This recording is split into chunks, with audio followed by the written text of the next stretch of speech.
Hi Chand. If I lose my H1B job unexpectedly, does the 60-day grace period start from the termination date or the last paycheck date? And how can I prove this timeline if USCIS ever questions it?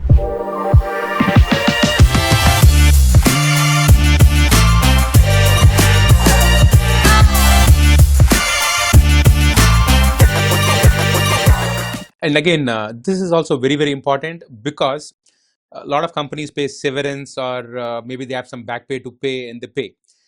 And the USCIS rule is very, very, very clear. It is not about the pay stub. It is not the date your last pay stub came to you. It is the date you were terminated. The last date of your employment is the date you have to actually start counting the 60-day grace period.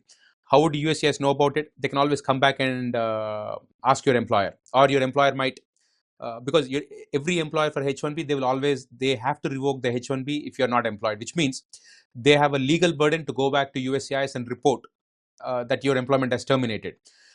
So again, obviously they have to let USCIS know the last date of employment, not the last date of your paycheck.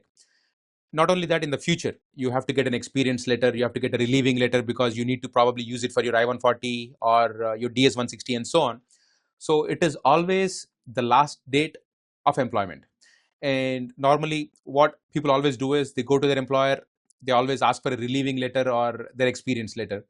That will also clearly clarify the last date of work. And that is something what you have to use to count your 60-day grace period.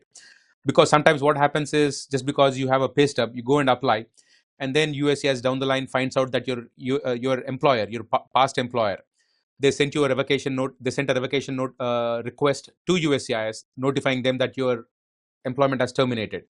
And then if you cross your grace period, you are at risk for getting an NTA, notice to appear, because this is what has happened to a lot of people. And if you get an NTA, unless you have proof clearly proving your last date of employment, you will not be able to prove it. So the bottom line is, don't look only at your pay stub, look at the actual termination date and use that to count your 60-day grace period.